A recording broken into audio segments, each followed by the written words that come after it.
J'ai quand même le sentiment, Alexandre Delval, que dans cette affaire, franchement, Marine Le Pen a plus à gagner que Matteo Salvini, parce que ça lui donne quand même... C'est plus qu'un collègue politique, si je puis dire. C'est un dirigeant politique. Pour la première fois, depuis longtemps, elle s'affiche à côté d'un dirigeant politique. Alors que lui, il se fiche à côté d'une personnalité voilà, politique, mais qui ne dirige pas. D'ailleurs, depuis des mois, c'est elle qui est demandeur et c'est lui qui résiste. Et d'ailleurs, il ne l'invite pas le lundi prochain, 8 avril, en Italie ces jours-ci.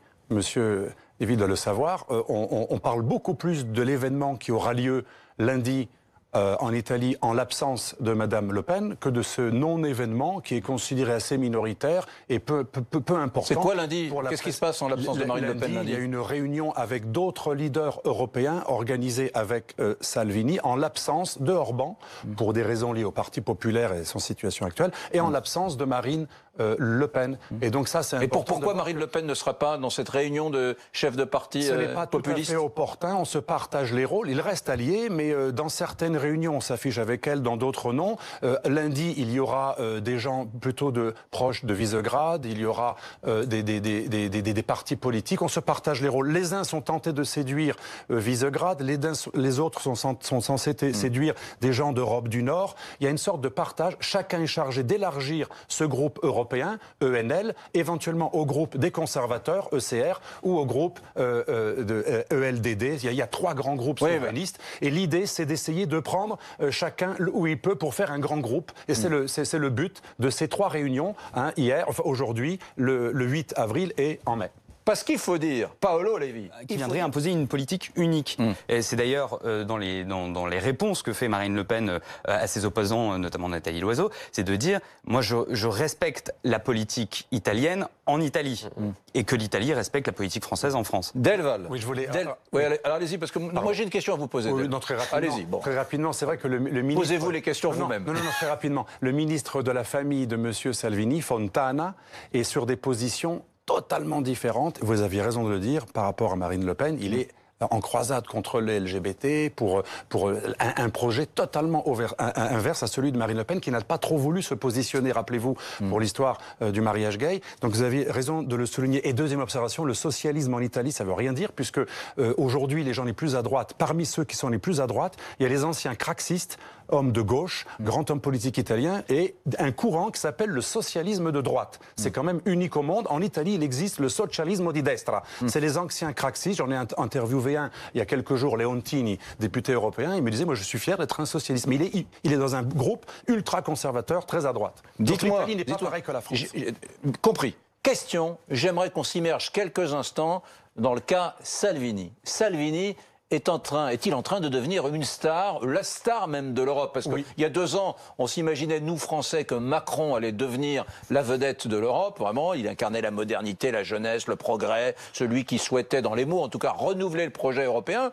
En réalité, contre toute attente, on a l'impression que ces peuples européens, qui se fichaient un peu de la question européenne lors des précédentes élections, qu'ils se retrouvent, enfin, les éléments populistes, une espèce d'international populiste. Alors bien sûr, c'est 10%, 15%, 20%, mais qui se trouve sur la question de la maîtrise des flux migratoires, qui se trouve des problématiques communes, ça resserre les rangs en Europe. Incontestablement, je dirais que parmi les vedettes, il y a bien sûr Poutine en tant que chef d'État d'un pays qui inspire la puissance, il y a Orban pour le sujet de l'immigration et de la famille et de la refondation de l'Europe, et il y a Salvini, celui qui ose gifler, remettre à leur place tout le monde, en plus avec beaucoup de rire. Vous savez, il fait des tweets parfois très rigolos, il est dans un restaurant, il mange ses pâtes et il dit, tous ceux qui me traitent de fasciste, je leur dis bon appétit, moi j'ai mes pâtes, avec son fils qui fait... Donc il est le rigolo populiste, à la fois dur, en même temps rigolo, qui est devenu la 3e star, je dirais, après Poutine et Orban. Et même Bolsonaro, Eduardo Bolsonaro, le fils du président brésilien, dès qu'il est arrivé, ils sont arrivés au pouvoir, le but c'était de rencontrer Salvini. Il n'a pas réussi parce que c'est Salvini qui n'avait pas le temps. Donc c'est quand même une star populiste au niveau mondial, pas uniquement européen. Il a un avenir italien et un avenir européen, Salvini ? Européen, je ne pense pas. Tout ce qu'il fait est à usage interne. Même quand il a parlé de socialisme, c'était à usage interne par rapport à ses alliés, avec qui il y a des problèmes, notamment le Cinque Stelle. Salvini, même question, vous, observateur italien, Paolo Lévy, même question, est-ce qu'il est en train de devenir une star européenne? Écoutez, groupe eurosceptique, en plus de celui du RN et de la Lega, ENL. Alexandre Delval. Oui, par rapport aux Polonais, il y a un problème qui est la géopolitique. La Ligue Nord et Marine Le Pen sont très pro-russes. Les Polonais sont très anti-russes. Ça, c'est un clivage important. Dans plusieurs groupes souverainistes, ce clivage est vraiment réverbatif. Et donc là, il y a des choses qui sont tout à fait incompatibles. Mais je voulais quand même préciser qu'en Italie, c'est pas quelqu'un qui grille. L'image de monsieur Matteo Salvini, Madame Le Pen, est très bien vue, y compris chez des gens de Forza Italia. Moi, j'ai été étonné. Un jour, j'interviewais une sénatrice de Forza Italia d'origine marocaine, Souad Zbaï, que vous connaissez probablement, et elle me disait qu'elle trouvait Marine Le Pen formidable. Des gens de la droite berlusconienne, pas tendance extrême droite de Berlusconi, pas les anciens de AN, Alliance Nationale, pas les ex-fascistes. Des gens qui siègent au Parti populaire européen vous disent elle est formidable. Donc c'est pas du tout la même représentation. Donc là vous avez raison, c'est pas par rapport au public italien, c'est par rapport à ceux que Salvini veut séduire, notamment chez les anti-russes. Et là, elle n'est pas trop montrable chez les anti-russes. Ouais, on a peine à croire qu'émerge de tout ça un jour une espèce de vaste coalition européenne unie. Mais les populistes, là, dans quelques semaines. 1979, donc depuis la première présidence de Simone Veil, vont être complètement chamboulés. Oui.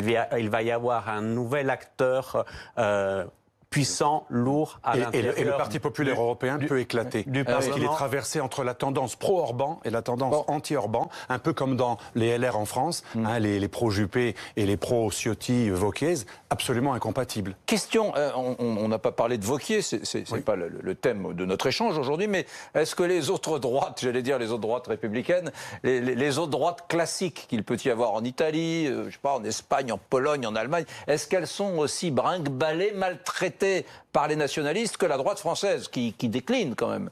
En gros, est-ce que les droites... Je dirais que c'est presque l'inverse. Par exemple, Orban, c'est lui qui se pose en garant face à la vraie extrême droite généalogique, si j'ose dire. Orban, c'est Wauquiez. Orban, c'est Wauquiez qui est très dur sur les thèmes identitaires ou sociétaux, mais qui, à juste titre, dit « Moi, je n'ai pas de généalogie fascisante, contrairement à la vraie extrême droite. » Même si on a l'air de dire la même chose, l'origine, l'ADN n'est pas le même. Et ça, c'est très important pour Orban. Donc, on peut s'afficher avec certaines personnes, pas avec d'autres. Ciotti, par exemple, au sein du Parti populaire européen ou des LR en France, il y a des gens qui vont s'afficher avec certains populistes, comme Salvini, mais surtout pas avec Marine Le Pen, alors que les deux siègent ensemble au Parlement européen. C'est une question d'ADN, de famille, d'origine. Qui veut parler sur les droites?